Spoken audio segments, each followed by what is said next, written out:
Alright, stick with me. The apocalypse hits and you get 3 choices. Which one are you picking? Option 1. Unlimited food and drinks. Option 2. Golden Desert Eagle with infinite ammo. Option 3. Magic hairspray making you incredibly gorgeous until the can is totally empty. But our guy knows the truth. In exactly 3 hours, the frozen apocalypse begins. Survival conditions will drop instantly. The infected are about to swarm everything. Every single law and rule will just completely fall apart. During the apocalypse, finding enough food is the ultimate prize. He locks in option 1 without even blinking. Selection confirmed. The host now possesses an absolutely infinite food supply. Pure excitement rushes right through him. He simply thinks, give me a cola light on the ice. I'm feeling a little thirsty.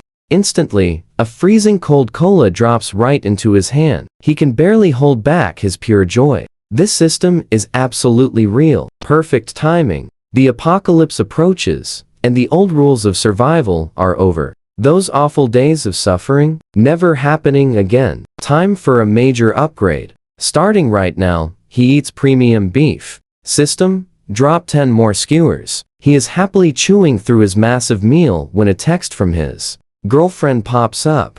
I just passed my master degree exams. We need to clear some things up right now. Let us break up. You already know. We are completely out of each other's leagues now. You are just a regular worker making 3 grand, while I am stepping up as an elite student. My future is incredibly bright. I know this sounds super harsh, and yes, you totally supported me through my studies, but I also sacrificed so many years of my youth. We are totally even. Never contact me again. Now watch closely as he stares at those incredibly cold words. A tiny sting hits his chest, but it instantly fades away. He just laughs coldly. Oh, Luna, you will massively regret this. Suddenly, the system chimes. To guarantee the host survives, the system offers a special daily midnight check-in. Rewards include epic weapons, rare supplies, and body enhancements. He gets one choice daily. Suddenly our guy is actually feeling super hyped for the upcoming apocalypse.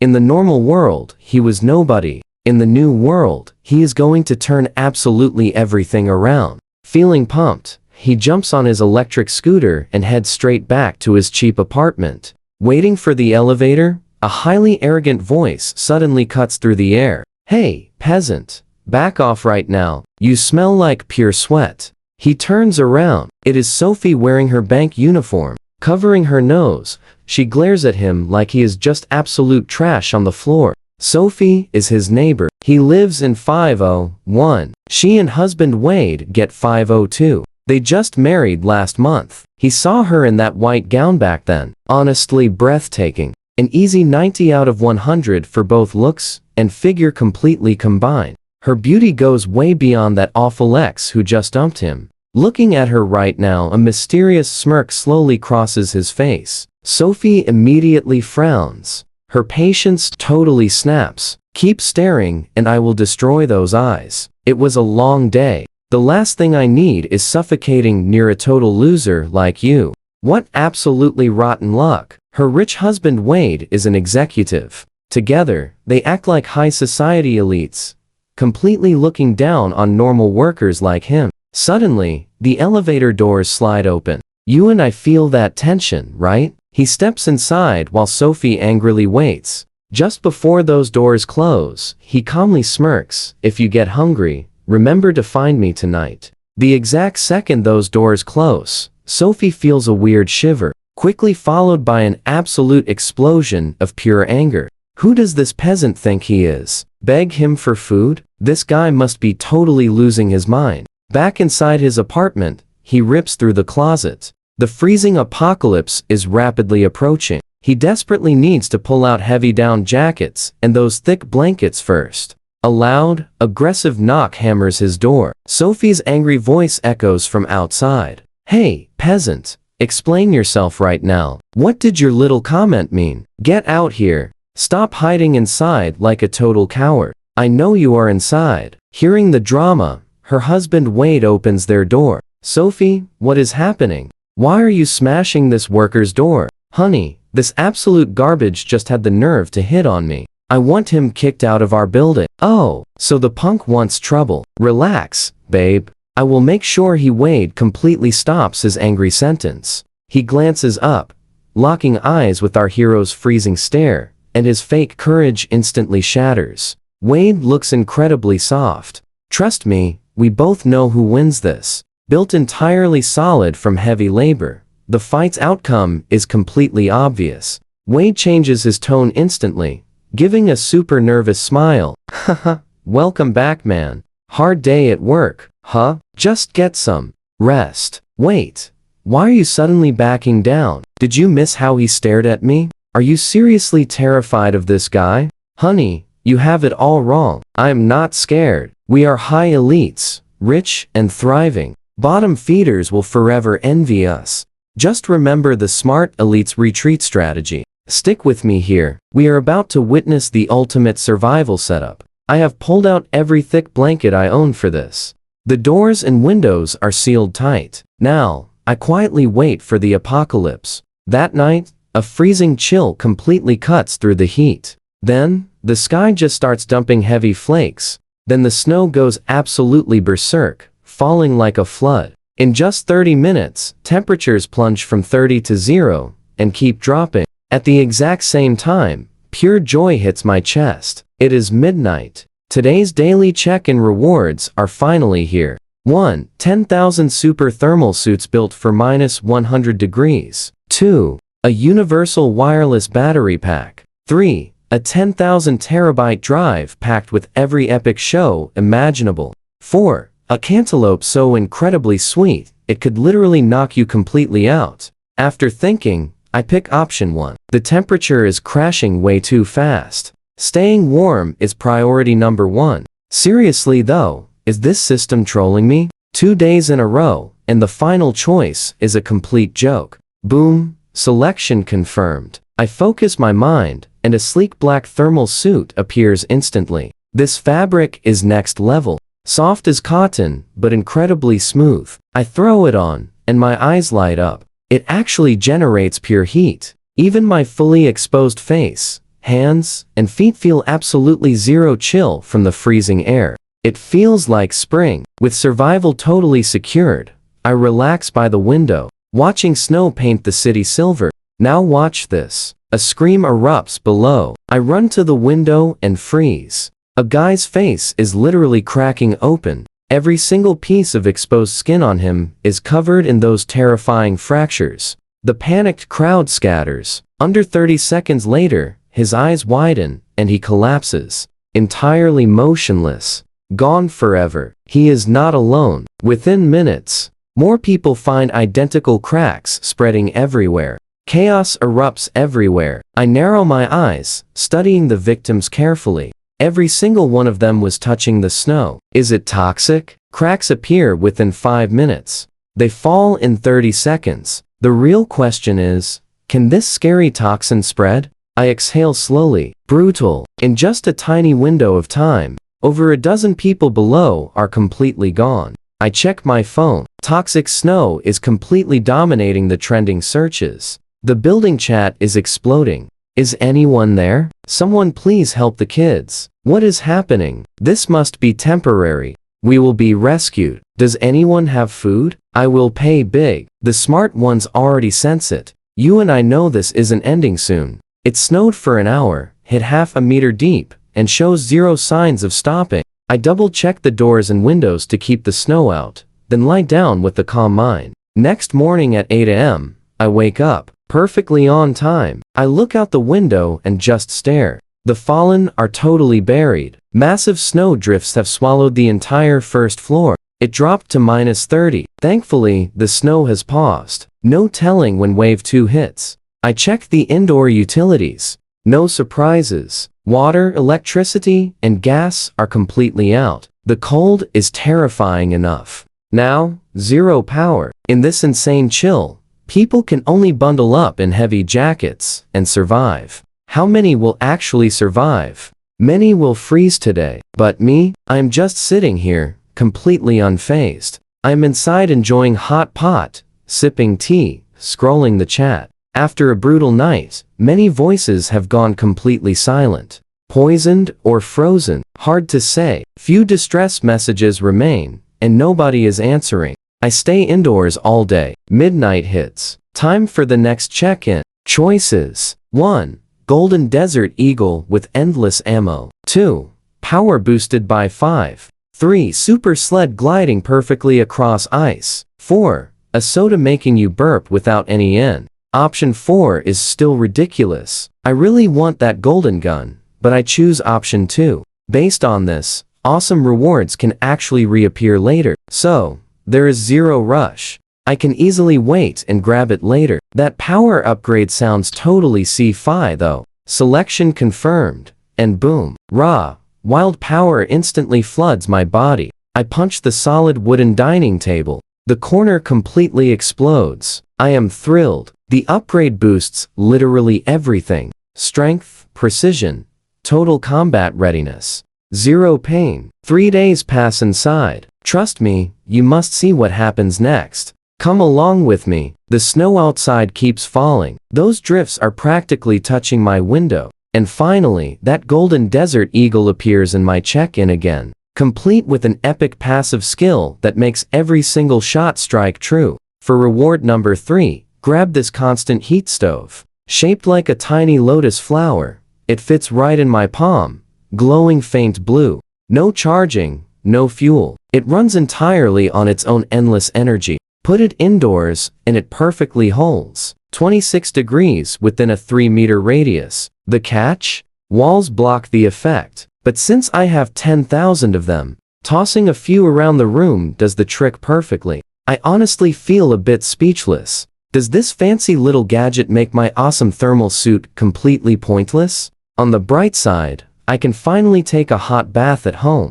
My endless food supply from day 1 already covered the hot water perfectly. My phone still has a tiny sliver of battery left. The building chat suggests everyone head down to the underground parking lot to trade supplies. Actually, a super smart idea. The lot connects outside, but all main entrances are completely buried under deep snow. Every building can easily reach it through the emergency stairwells. Eating all day gets dull. Watch closely. Things get intense here. I head down, and wow, the underground lot is absolutely packed. I checked the numbers. 15 buildings here, and over 3,700 total residents. Only about 600 actually came down here. This means in just 5 days, the complex lost many. But that is not the whole picture. The snow started at midnight, so most folks simply never touched it. Many families probably still have solid stockpiles sitting at home, and simply do not need to trade just yet.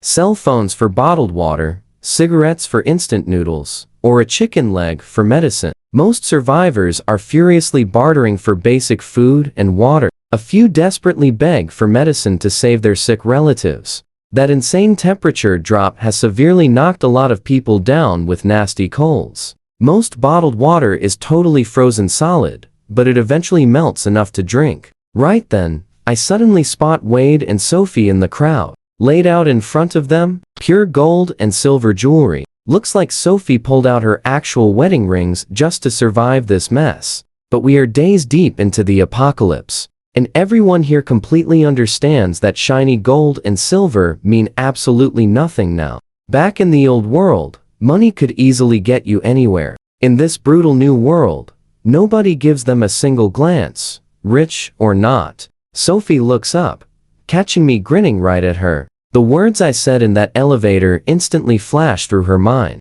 If you get hungry, just remember to come find me tonight. Did he somehow know this snow was coming all along? I do not walk over. I just keep casually wandering around. Suddenly, spot a stunning woman, every bit as good as Sophie, and my eyes completely light up. Huddled alone in a dark corner, she has nothing but expensive designer bags and fancy makeup. Just like the jewelry, folks completely ignore it. You and I know survival means staying sharp, right? I watch her while eavesdropping, quickly gathering incredibly useful information. First major detail: the snow toxin only spreads through direct bare skin contact. It absolutely does not travel through the air. Huge relief. Otherwise, who would ever dare crack open a window? Second point: Some desperate guy bravely found out that as long as your skin never directly touches the freezing snow, you can safely move through shallower drifts. The huge problem is this complex snow is already over 3 meters deep everywhere. Absolutely. No one can walk out searching for survival supplies. Some survivors talk about randomly rigging vehicles with whatever home tools they have, desperately hoping to drive their way out. Honestly, I think that is totally delusional. With snow packed this deep, even a massive excavator would severely struggle, let alone a normal car. It simply shows how incredibly desperate people are getting. The third piece of intel really gives me pause. Everyone taken by that toxin has pupils turning completely gray and white, and every single fallen body freezes in a twisted, grotesque position. Horrifying to witness. What if all these frozen bodies end up turning into actual zombies? The more I seriously think about it, the more likely it seems. Once the weather inevitably warms up, those bodies thaw, and there is a massive chance they come back. Looks like anytime a cool power upgrade pops in future check-ins, I must grab it. The stronger I get, the better my actual odds of survival. Right then, a woman sneaks up beside me and softly murmurs, "Hey, handsome, these are high-end designer bags. Real money was spent. Can I trade them for some food?" I tell her those are worthless now. Got anything actually useful? Julia instantly stiffens. She totally knows it. Designer bags mean absolutely nothing right now. Everyone is heavily bundled up and freezing hungry. Who has time to think about fashion? She lives totally alone, with nobody to fall back on. In a brutal world this ruthless, the only thing she is left to offer might be herself. But she's clearly not ready for that yet. What about this? Julia hesitates, pulling a black bag out. I grab it, feeling the heavy weight. Trust me, you and I are not ready for what is inside. Stick with me here. I open her bag to find rows of portable chargers. She calls me handsome, but to her, just a giant power bank. They are all fully charged and ready. Take them back. I toss her bag away. I almost turned her away instantly, but I decide to play the long game. Reaching right into my pocket, I pull out a fresh bread roll. I slowly wave it right in her face. Want food? Come to my place. I hold her gaze for a second, then simply turn and walk away. Julia bites her lip, completely torn. In her old life, she would never have given a guy like him a second look. Yet here she is, being ordered to follow him. It absolutely infuriates her, but what other choice does she have? He has food. I keep strolling, hunting for my next target. 2 minutes later, 3 massive men burst from Building 7 stairs, swinging giant cleavers. Leading the pack is Drake, a massive wall of muscle with pure malice written all over his face. Move it, boys. Take them down. He charges the nearest stall directly. The vendor is a woman in her 70s with just one can of formula. Drake snatches it instantly. Give that back, it is mine. The old woman desperately clutches his arm, begging to reclaim her item. It was literally her only item to trade for some food. A cold gleam flashes in Drake's eyes. He brings the cleaver down hard. The old woman crumples without a sound. He struck her down. Someone screams in terror. He took her out. The crowd absolutely explodes into utter chaos, scattering everywhere. I am completely unfazed. I have already picked up physical enhancements from my past system. Check-ins. These 3 are absolute trash to me, but I skip the drama. I just let the panicking crowd sweep me slowly back toward home. Order is finally collapsing entirely. When pure survival is on the line, basic human kindness and empathy just completely vanish. Watch closely, this is where the real chaos kicks off. Don't just stand there, keep moving. Drake bellows loudly. His 2 lackeys finally find their nerve, wildly swinging blades and snatching absolutely everything in reach. Julia takes one horrified look and absolutely bolts, completely abandoning her designer bags on the ground, missing the fact that her ID card fell out. Wade grabs Sophie's hand and runs, but 2 soft people, who never fought for anything, get knocked down instantly. Honey, honey. Sophie's legs turn to absolute jelly. She cannot rise. Get up. Wade tries pulling her, but he is way too starved to have any real strength. Seeing Drake charging at them with his cleaver raised, Wade frantically screams, "Wait here, babe. I will find help." He drops her hand and sprints away without looking back. Sophie freezes in pure disbelief. Not in 1,000 years did she ever imagine her brand new husband would completely abandon her like this. As Drake closes in, she breaks down crying. I casually walk over, pulling her up. She is my target. Can't let her vanish yet. She feels my incredibly strong grip. Sophie looks up, sees me, and something stirs inside her. Nearby, Drake's crew rampages until everyone has fled. Only then do they stop. The henchmen sweep the leftovers, scooping up a massive food haul. Their plan was brutally simple: charge in without any warning. Everyone panics and runs, leaving all their valuables behind, and these thugs just claim it all. Makes you think, right? Survival mode flips a switch. Everyone is terrified. Not a single person fought back against 3 mere thugs. Drake runs the numbers. Their loot will only last a few days. After that, things get incredibly complicated. The survivors absolutely will not dare come back downstairs. The only way to score more food later is literally breaking into their rooms. Suddenly, a lackey jogs over, holding an ID card. "Boss, look what I found." "Oh, she is gorgeous. Official photos never lie. Her name is Julia. Just do not know her unit." "No rush," Drake smirks. "Let's secure this food first." After grabbing Sophie, I block the stairwell, then head to my place, Building 5. Room 501. Sophie finally finds her courage at her own front door. Wrenching free from my grip, she violently hammers the wood. "Wade, open up. You call yourself a man? You cowardly abandoned your wife. And now you have the absolute nerve to lock this door?" Her voice is raw, almost breaking. I smile, open my door, and casually lean on the frame to enjoy this drama. Wade is trembling inside. Hearing the massive racket, he cowardly creeps toward the peephole. Only after confirming it is just us does he find the nerve to open up. "Sophie, you are safe. Get inside. They might come back." "What kind of pathetic man are you? What about your wedding vows?" The literal second danger arrives. "You just drop me and sprint away. I was completely blind to marry you." Noticing my gaze, Wade's face darkens. "Sophie, listen. I was not scared. I went looking for help, but nobody stepped up. I had 0 options out there. So I rushed back here just to grab a weapon to fight with. I was coming to save you. Believe me. Then why lock the door?" Wade just stands there, totally unable to answer that. Sophie cries, "We have 0 food. My bracelet is gone. So what do you and I make of this absolute survival mess?"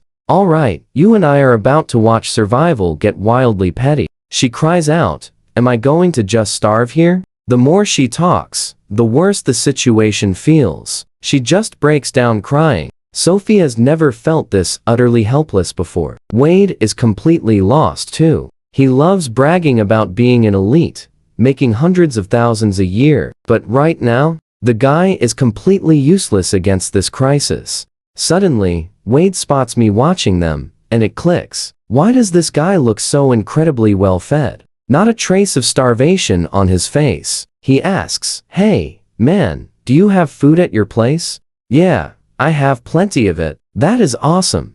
Could you share some with us?" "Of course not." I grab a can of cola from my pocket, pop it open, take a massive sip, and let out a loud burp. Even in the freezing winter, an ice-cold drink hits perfectly. Wade and Sophie look ready to explode. Honestly, just watching them right now is absolutely hilarious. Before the apocalypse, you completely ignored me. But now, I am the one holding all the cards. Wade forces a terribly fake smile. "We are neighbors after all. Neighbors are basically like family. Share some food, and later I will hire you at my company. 6,000 a month. No, 8,000. Hearing that nonsense just makes me laugh out loud. This guy still does not understand our new reality. Now, pay close attention here. Watch me pull out crispy fried chicken. Nothing beats an ice-cold soda like some crispy chicken. The two of them just freeze, totally hypnotized by the food.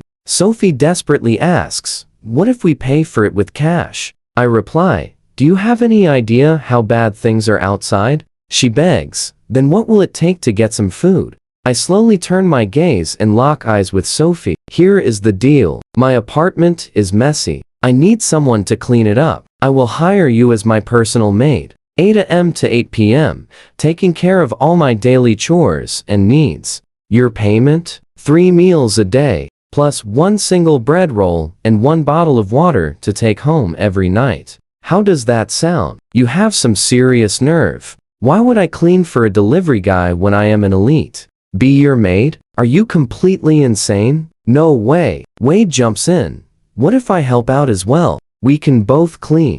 Guaranteed, spotless. I reply, "Other men are not allowed in my house. Suit yourself, then." I shut the door. I have food, cold drinks, and a warm room. I can easily wait this out. Later that evening, suddenly crave a massive hot pot. I prepare everything. Beef, lamb, crawfish, the whole feast. Right next door, Wade and Sophie are sitting in complete, depressing silence. Every single piece of food they had is gone. They are way too hungry to sleep. Wait, is that hot pot? Am I hallucinating from hunger? They just stare at each other, totally starving, while that delicious aroma hits them straight in the face like magic. It is pure torture. You and I both know his next move. Wade cracks the door, smells the food, and schemes.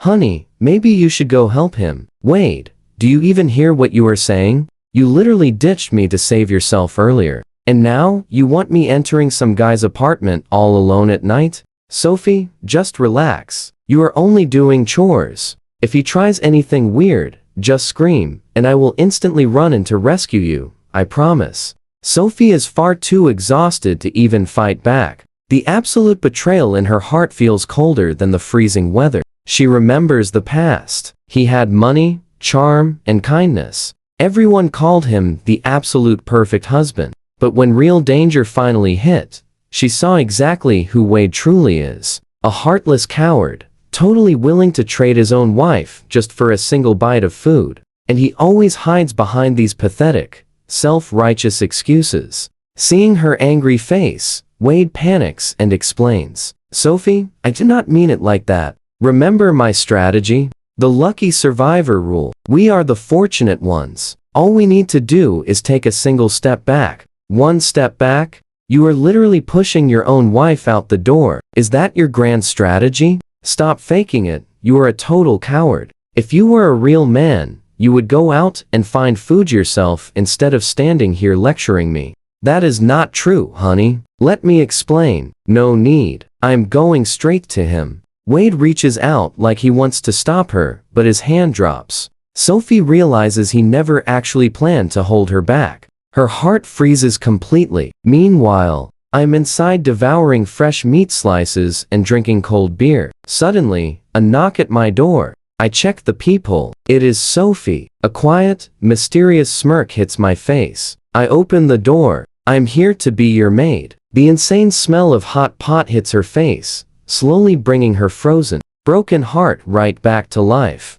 Maybe following this guy is her only real escape. At the very least, she survives. But wait, something is strange. It is absolutely freezing, yet he is barely dressed. Does he feel cold? I look at Sophie, then glance at Wade, hiding right behind her with the twisted face. So I casually toss him some bread and a bottle of water. "So what do you and I make of this?" Wade catches the food, absolutely thrilled, and immediately devours it like a wild animal. "Stick with me here." Sophie spots that steaming hot pot right in the living room. Honestly, she just cannot hold out any longer, so she steps inside. "Hey, do not worry, just yell if anything happens." But bam! The door slams shut right in Wade's face, totally cutting off his sentence. The exact second Sophie steps indoors, she completely freezes. It literally feels like walking out of winter straight into a warm summer day. How is it so warm inside? The heat has been gone for days. She stammers. "I have not eaten a thing in 2 whole days. Can I eat first?" I just flash a cool smile. "Forgot your place already? Call me master." Instantly, Sophie's temper completely flares up. She is ready to snap, but a sharp, painful cramp twists her stomach. She remembers Wade snatching that bread without sharing a single bite, making her eyes go totally red. She is top tier. Does she really have to call this guy her master? But does she have a choice? Master, I nod, tossing over a paper. That is the maid code. You better follow it. Sophie grabs it, looking super puzzled until her eyes go wide. Rule 1. The maid must wear the designated uniform at all times on duty. Breaking this means a 1-day suspension. Rule 2. The master's word is absolute law. Talking back gets you fired immediately. Rule 3. You must greet the master with a formal bow upon his return. Violations mean a 1-day suspension. This is totally outrageous. An absolute insult. I am leaving. Now watch this. I stare her down coldly, drawing my golden piece and leveling it right at her back. Uncooperative people are just a huge liability. No need to keep them. Sophie's hand suddenly reaches the door, but she freezes. Right past that door, away from the cozy stove, that terrifying, bone-chilling cold violently rushes back in. She totally caves. She refuses to return to that freezing, dark apartment, and she definitely cannot face her useless husband again. Starving is not an option. Convincing herself, Sophie drops right to her knees. Master, I was so wrong. Since you chose to stay, follow the rules. This is your very first offense, so I will let it slide this time. Just wait. Give me one single opening, and you will see what I can do. An hour later, I'm totally stuffed. I draw hot water, letting Sophie clean up all by herself. Back in the living room, I literally sigh with pure contentment. Now, this is the absolute peak life. Living up to her top-tier reputation, Sophie brings such a gentle, calming presence. So totally different from Luna, who always glared at me with pure disgust before tossing me out. Replaying the madness, Sophie feels fresh tears threatening to fall. Yet she quietly walks to the table, finishing every single bit of my leftover hot pot. That glorious, long-lost feeling of being totally full finally returns. With that, all her stubborn resistance completely melts away. Following the code perfectly, she cleans the room, curls up on the sofa, and drifts to sleep. Her mind is completely made up. Food, warmth, comfort. This place is absolute paradise. I know what you are thinking. Where is he keeping all this food? But for her, staying alive trumps pride. Survival is literally all that matters now. The kitchen and fridge are completely empty. Is it in his bedroom? But she absolutely dares not check in there. It is too comfy here to risk it. At 12:10, the daily reward arrives. Today's choices. 1. A powerful generator offering infinite energy. 2. An amazing combat made function unlocked. 3. 1,000 explosive grenades. 4. Some magical socks that never, ever smell. Those explosives are super tempting, but honestly, one piece is plenty right now. Explosives are total overkill. I will just grab them whenever they pop up again. A combat made? What does that even mean? Curiosity totally wins, so I pick option 2. Instantly, a brand new tab pops up on the system panel. Tapping it, Sophie's entire stat profile shows up. Name: Sophie. Rating: 82. Level: 1. Maid set confirmed. I just stroke my chin. The stats make sense, but what exactly is a maid set? I definitely did not sew it. Must be a system item. Leveling her up is super interesting. You simply stack up maid experience points and rank up once full. Her max rank is capped at half my own level, meaning Sophie can only reach level 3 for now. My recent 5-level system boost has already pushed every single physical stat to an absolute new high. As for leveling Sophie up, I am completely confident about that. Meanwhile, Wade tosses and turns, totally sleepless. Muffled sounds through the wall replay inside his head. He wants to rage out, but absolutely dares not. After all, he was the exact guy who pushed his own wife out the door. By 8 a.m. the next morning, Wade shows up at my door rocking massive dark circles, completely unable to stop himself from knocking. Still half asleep, I cracked the door. I just wanted to check in. How is Sophie doing? She stayed all night. Shouldn't she come home? We both felt that one. Wade spots his wife in a maid uniform. Pure jealousy erupts inside him, but he forces himself to hold it together. Let's dive into this wild survival story. I tap my forehead. Oops, my bad. She is amazingly capable, cleaned perfectly. Super impressed. I look right at Sophie. You've been working non-stop all night. You must be exhausted. Head home now. The kitchen and bathroom are not finished yet. I am staying right here today. It is freezing outside. Head back. I smile to myself, totally thrilled with her response. Meanwhile, Wade is absolutely boiling over. He glares fiercely at Sophie, almost snapping, but before he can speak, I throw him a bread roll and water. Here is your daily share. Thanks. Since the cleaning is unfinished, Sophie needs to keep going. I will leave you two alone. Check this out. Her husband didn't come for her. He only wanted food. Sophie feels hurt, but honestly, isn't really that bad. She's actually getting used to staying here. Wade stomps back home, eyes blazing with pure anger. Sophie's attitude just now was totally infuriating. I bet she wanted to stay there all along. I must find a way to grab that food. Down in Building 5 stairwell, several local survivors secretly gathered. Pay attention here. Wade looks around and feels a sudden chill. This entire building has fewer than 100 surviving residents left. The others froze, starved, or fell to the toxin. Everyone, things are critical right now. We must unite. Yesterday, the whole complex met in the parking lot to trade, but Drake's shady crew robbed absolutely everyone. Now, nobody dares to head back down there, and things will only get a lot harder. So, I suggest the remaining households form a strong alliance, share resources, protect each other, and unite together.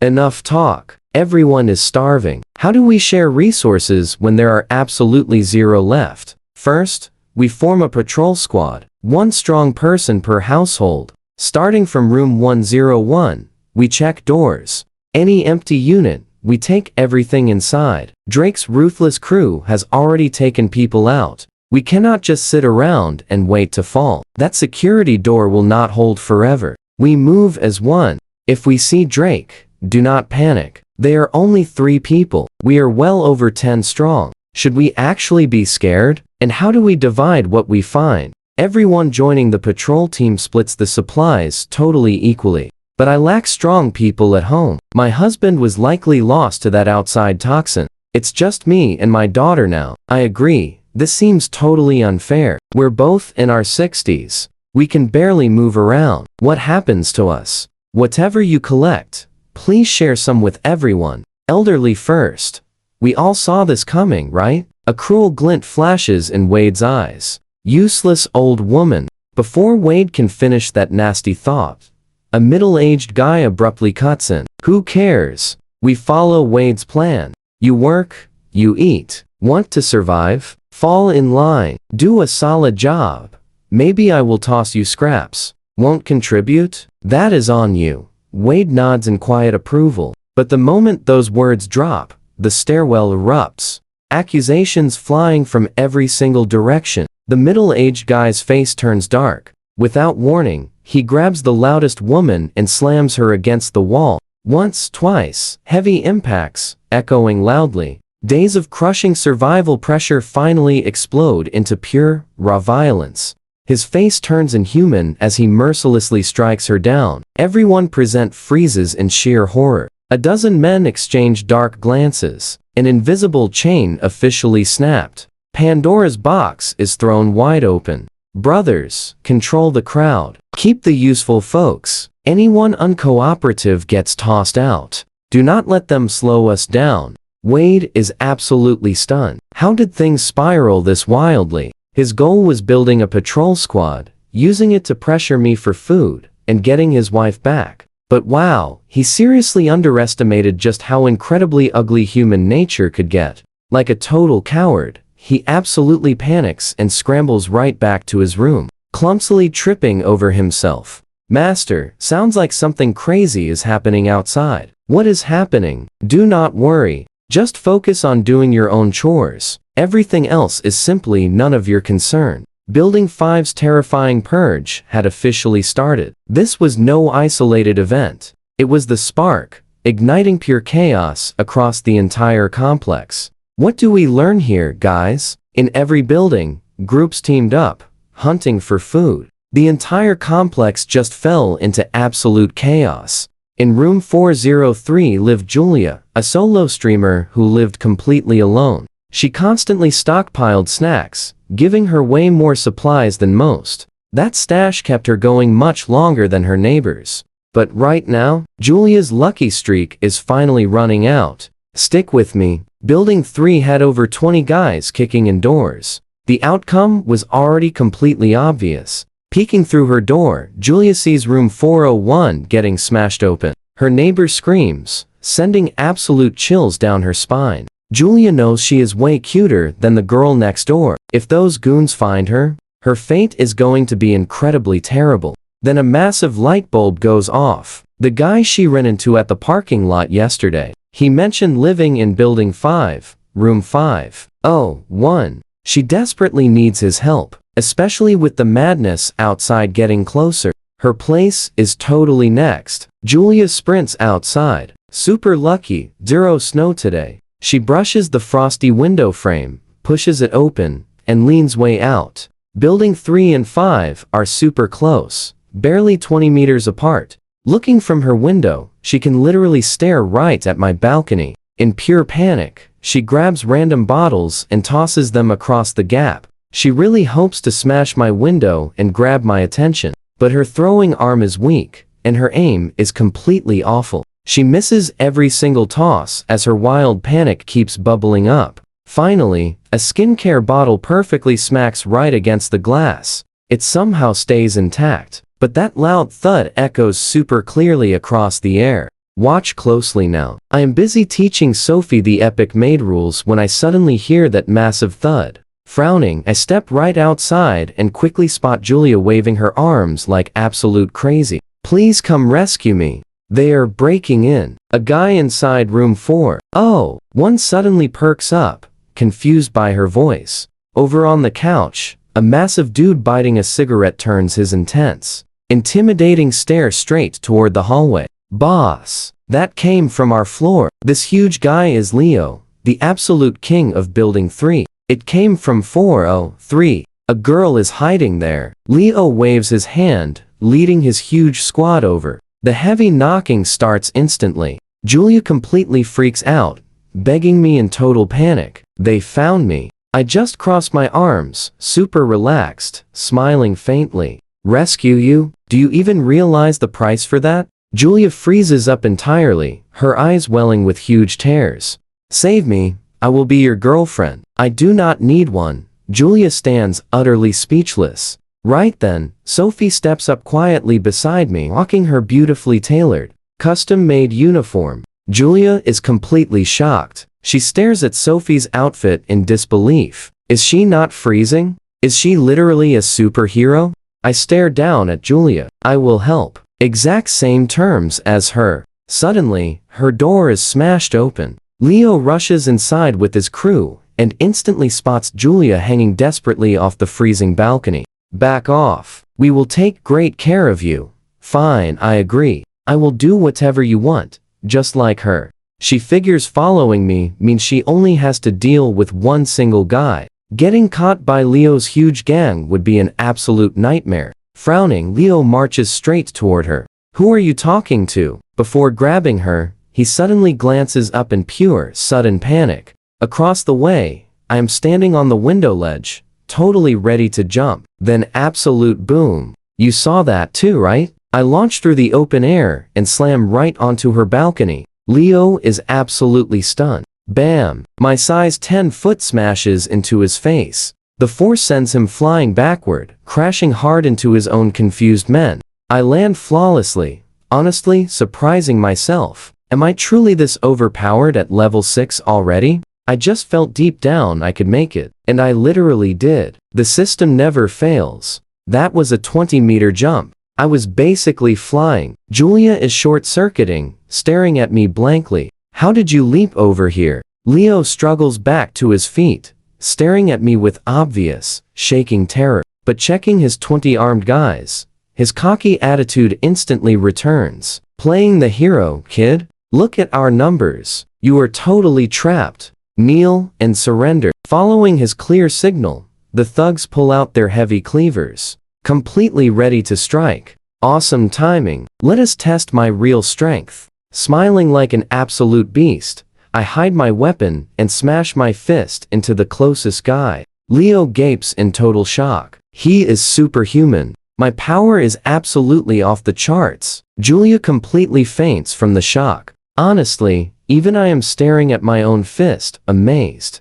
Grabbing a dropped cleaver from the floor, I flash them an incredibly chilling smile. Special delivery, boys. Time to end this.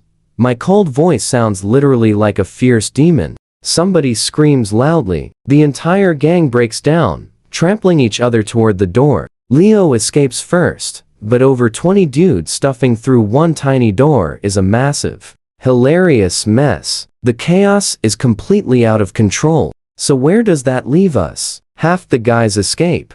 I step into the empty hallway and toss the broken blade away. Stick with me. Here, the door to room 4. Oh, one is wide open. A totally exhausted woman drags herself to the doorway, struggling to call out to me. I glance over. She looks to be in her 30s or 40s, but her energy is completely fading away. This is probably her final moment of clear thinking. Please, my daughter. She looks up at me, a tiny flicker of desperate hope in her eyes. Not interested. I turn to go. The hopeful spark in her eyes fades quickly. She lifts her head, letting it fall hard against the cold floor. Her strength is completely leaving her, but the final words she forces out instantly stop me in my tracks. Chongqing Institute of Technology. She doesn't finish the sentence. She passes out. Chongqing Institute of Technology. I narrow my eyes. Now that definitely has my attention. Because my ex-girlfriend Lily was at that exact school,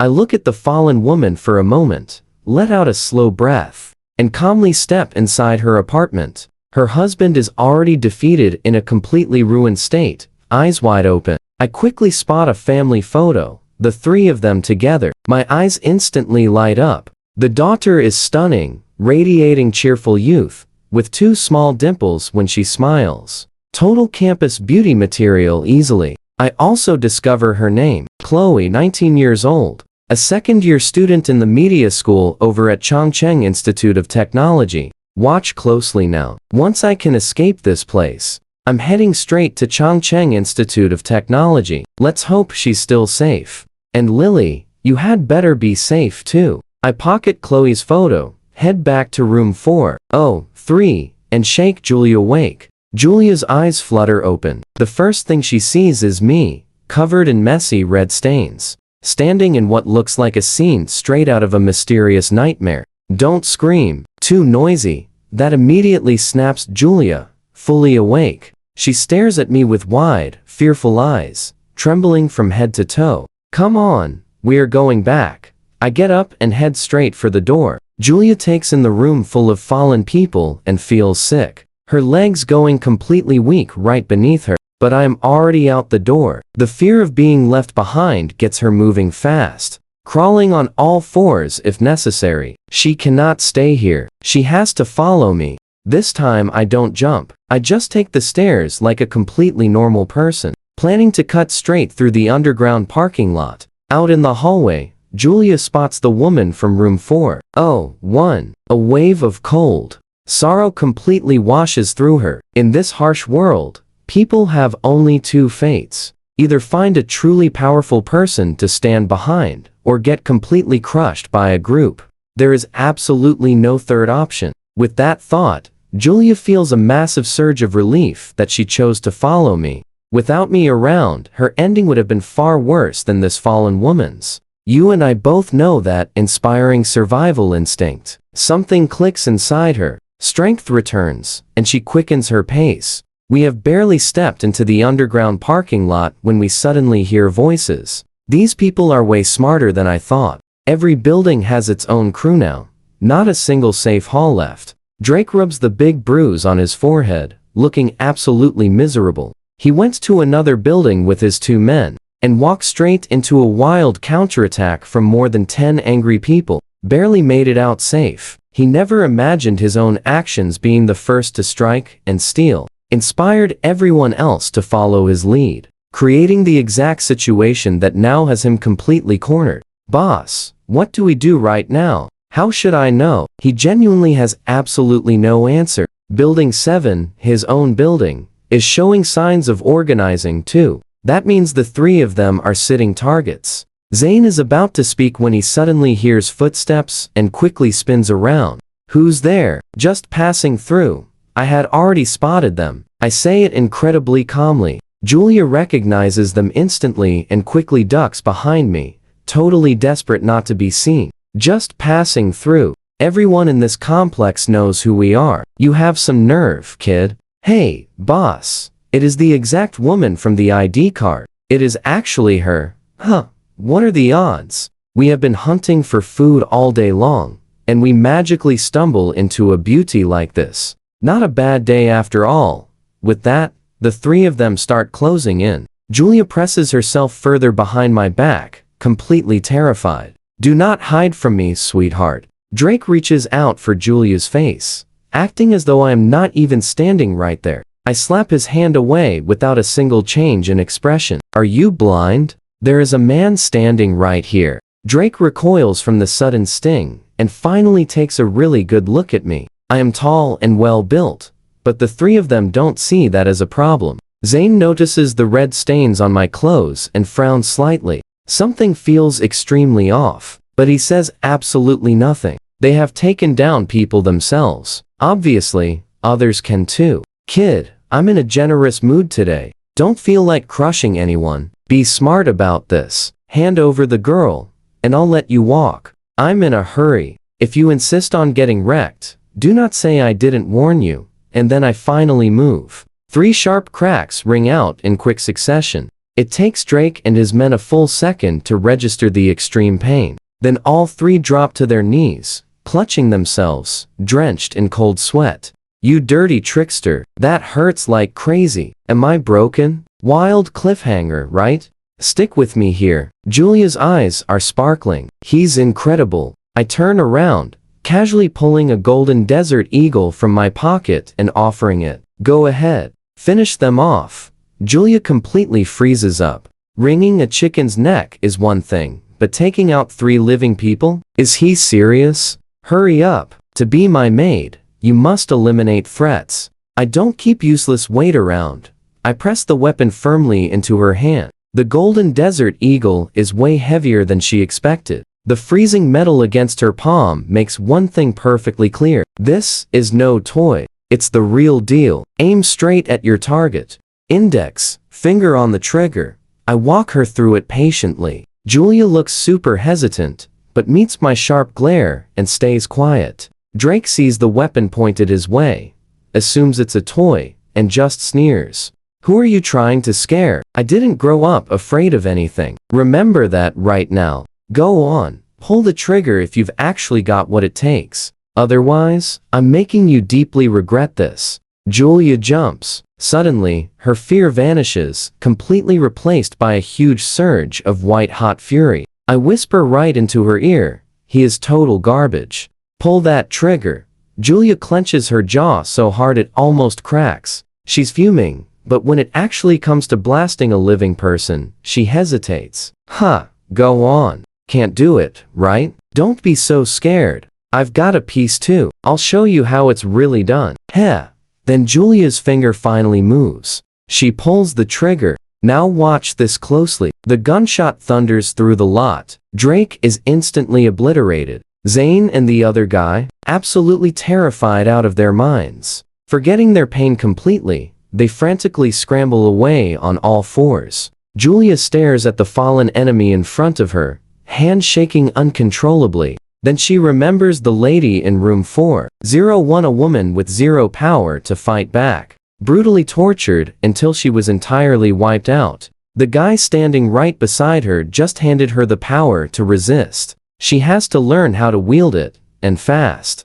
Otherwise, her fate will be exactly the same as that poor woman's. Julia's mindset shifts instantly. She goes straight after Zane, raises the weapon, and fires. Zane is desperately crawling away to save his own hide. The shot catches him right in the thigh. He collapses in agony. Please don't. Julia fires again. Zane goes completely still. That's enough. He's finished. I nod in approval, taking the weapon back. As reality sinks in, Julia slowly starts processing what she just did. The awful churning in her stomach becomes impossible to hold back. She turns away and retches violently. I walk over to the very last surviving henchman. Big bro, no, please, sir, do not finish me off. I completely surrender. Whatever you need, I will do it. Just say the word, please. Spare my life. It takes quite a while before Julia, having emptied absolutely everything in her stomach, steps up before me with red-rimmed eyes, clearly wanting to say something, but entirely unable to find any words. Let's go. We're heading home. Turn and walk toward Building 5. Julia looks at the fallen enemies, remembering the people Drake eliminated just yesterday, and something inside her hardens completely. I have to survive, whatever it takes. Drake's crew is gone. We both felt that tension, right? But the moment we get back inside, Julia freezes completely in her tracks. The dining table is absolutely covered with epic seafood and cold beer, plus a huge pot of steaming hot rice. The apartment is totally spotless, carrying a faint mix of tobacco and some light fragrance. Most importantly, it's wonderfully warm. Sophie sees me walk in and steps forward instantly with a deep bow. Welcome back home, master. Julia gets her first proper look at Sophie's face and is totally struck speechless. She is stunningly beautiful. This is our new maid. Show her the house rules. I don't want to see either of you slipping up. With that, I settle right at the table and start eating. Yes, master. Sophie turns to look at Julia and is equally shocked. She's stunning. Her figure and aura are honestly even better than her own. Instantly, Sophie feels a massive flash of alarm. She needs to establish her authority right now, before this newcomer steals all of the master's favor. Follow me. Bathroom first. Get yourself totally cleaned up. And just like that, Sophie crawls toward the bathroom on her knees. Julia just stands there, totally bewildered, taking a couple hesitant steps to follow. But Sophie stops, fixing her with a razor-sharp glare. Once you walk through that door, you become the master's maid. Maid code, rule number 1. Absolutely no standing or walking without the master's explicit permission. Julia is totally taken aback by the sheer force of Sophie's tone, and a big part of her wants to walk right back out that door. But the crazy memory of what just happened, plus the weapon in my hand, brings her straight to her knees, mirroring Sophie perfectly. I just sit eating the mantis shrimp Sophie shelled for me earlier, nodding with quiet, total satisfaction. She's adapting super fast, staying true to her elite background. Very impressive ability to adjust to a new role. Inside the bathroom, Sophie carefully washes Julia. Honestly, neither of them says a single word. Why is absolutely everything in this room? Do not ask questions you really shouldn't. Respect the master, or you won't know how you were eliminated. Julia falls silent. So what do you and I make of this? What did Sophie endure to become like this? Let's dive in. Sophie studies Julia, and that deep, uneasy feeling instantly grows stronger. Her hands accidentally press down harder. She whispers, "Will someone ever rescue us?" The instant reply, "Do not ever say that again. Finding the boss is our only rescue. Don't you get it yet? For girls like us, what happens if we lose him?" 30 minutes later, Julia follows Sophie outside. I just finished eating, so I grab an entire lobster, dropping it right before Julia. Awesome job today. Julia stares at the meal, totally overwhelmed. A piping hot lobster during this freezing, crazy end of the world. That is absolute luxury. I look right at her and let a slow smile spread. Watch closely here. Checking the system panel, I nod, feeling satisfied. Turns out, a popular streamer is way more than just beauty filters. She has serious skills too. But outside, the neighborhood situation keeps getting worse. Every building now has its own boss. Tough gangs act like organized crime, with each group completely locking down their own turf. The snow is actually deep enough to cushion falls. Leaping from a window won't end you outright, but most people sink deep into the icy drifts, getting totally stuck and then slowly freezing over. Dramatic cries fill the endless winter air, completely wearing down every single survivor. Meanwhile, the fierce Leo gathers over a dozen guys into a room. Besides the supplies, we found 20 strong workers. So what do we make of this? Next up, they execute the grand plan.